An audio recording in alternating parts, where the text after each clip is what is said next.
महान पंडित आचार्य चाणक्य ने चाणक्य नीति में अपने जीवन के अनुभवों को साझा किया है। इसमें उन्होंने जीवन को सही तरीके से जीने के बारे में बताया है। आचार्य चाणक्य को आज भारतीय इतिहास के महान विद्वानों में स्थान दिया जाता है। अगर उनकी बातों पर ध्यान दिया जाए तो व्यक्ति जीवन में कभी मात नहीं खा सकता। दोस्तों, इन्हीं बातों को ध्यान में रखते हुए आचार्य चाणक्य ने अपने जीवन में जो कुछ भी सीखा, समझा, जाना, उसको अपनी एक पुस्तक में लिखा जिसका नाम है चाणक्य नीति। और उस चाणक्य नीति से हम आपके लिए कुछ महत्वपूर्ण ज्ञान लेकर आए हैं। आज हम बताएंगे कि आचार्य चाणक्य ने किन चीज़ों को विष के समान बताया है। जी हाँ दोस्तों, आचार्य चाणक्य ने किन चीज़ों को विष यानी कि जहर के समान बताया है। तो दोस्तों, 4 ऐसी चीज़ें हैं जिनको आचार्य चाणक्य ने विष के समान बताया, जहर के समान बताया है। तो क्या क्या है, चलिए सिलसिलेवार, बिंदुवार तरीके से हम देखते हैं। दोस्तों, आचार्य चाणक्य ने अपनी चाणक्य नीति में कहा है कि बिना अभ्यास के जो विद्या है वो विष के समान है। जी हाँ दोस्तों, यदि आप अभ्यास नहीं करते हैं, जो आपने पढ़ा अगर आप उसका अभ्यास नहीं करते हैं तो वो विष के समान है।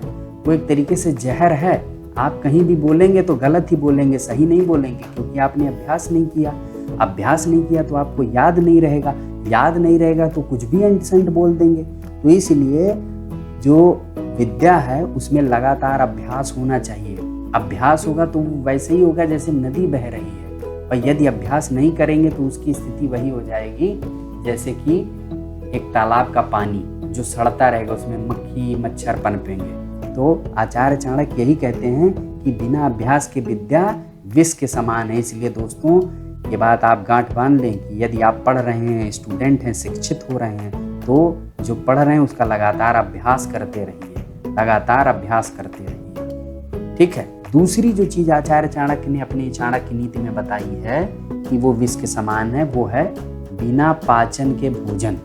जी हाँ दोस्तों, यदि आपका पाचन तंत्र दुरुस्त नहीं है, आप किसी भोजन को पचा नहीं पा रहे हैं और बार बार वही भोजन खा रहे हैं, तो ये समझ लीजिए वो भी आपके लिए विष के समान है। आपके शरीर को बर्बाद करके छोड़ेगी।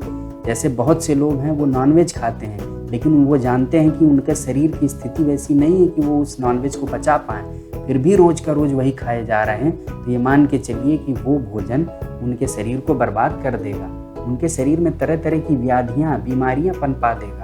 ऐसी स्थिति में ये ध्यान रखना है कि हमको ऐसा भोजन बिल्कुल भी नहीं करना है जिसको हमारा शरीर पचा ना पाए या जो सुपाच्य ना हो। तो यही आचार्य चाणक्य कहते हैं कि बिना पाचन के जो भोजन है वो विष के समान है। समझ गए।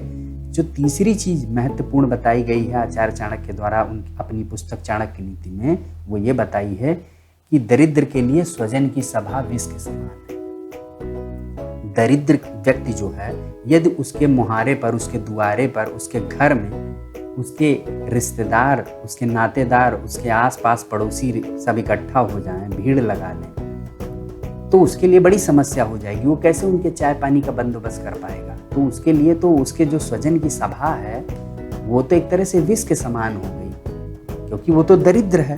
तो अगर आपके पास आर्थिक स्थिति अच्छी नहीं है, आपकी तंगहाली है, और ऐसे में आपके घर लोग इकट्ठा हो गए, आपने कोई बहुत बड़ा प्रोग्राम ऑर्गेनाइज कर दिया, तो ये समझिए आपके लिए विष के समान है। आचार्य चाणक्य यही कहते हैं कि जब आपकी स्थिति सही है तब तो आप कुछ भी करो, लेकिन जब आपकी स्थिति दरिद्र जैसी है तब आप क्यों खामखा में बड़े बड़े ताम झाम करो। स्वजनों की सभा एक तरीके से फिर विष के समान हो जाती है। इसीलिए बेहतर है ऐसे लोग दूर ही रहें। ये बात आपको गांठ बांध लेनी चाहिए यदि आपकी आर्थिक स्थिति बिल्कुल भी सही नहीं है तो चौथी चीज दोस्तों क्या बताई है आचार्य चाणक्य ने? आचार्य जो चाणक्य हैं उन्होंने चौथी चीज बताई है कि वृद्धों के लिए युवा स्त्री विष के समान है। जी हाँ दोस्तों, जब बूढ़े हो गए तो जवान स्त्री का क्या करोगे?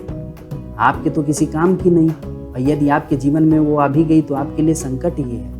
वो कहीं भी खड़ी रहेगी किसी भी युवा व्यक्ति के साथ, तो आपके लिए समस्या उत्पन्न हो जाएगी। इसलिए इस बात को आप गांठ बांध लें कि यदि आपकी उम्र बढ़ गई है और आप वृद्ध हैं तो आप युवा स्त्री के चक्कर में बिल्कुल भी मत पड़ें, क्योंकि युवा स्त्री आपके जीवन का नर्क बना देगी। जवान महिला, यदि आप वृद्ध हैं और जवान महिला के सानिध्य में हैं तो उनसे दूरी बनाइए।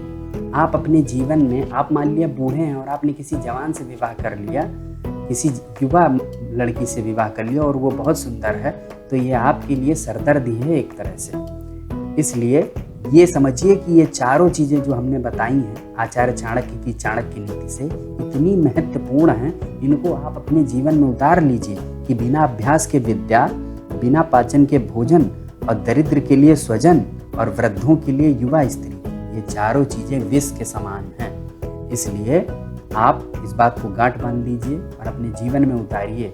यकीन मानिए आपको सफलता जरूर मिलेगी, इस बात की गारंटी है। धन्यवाद।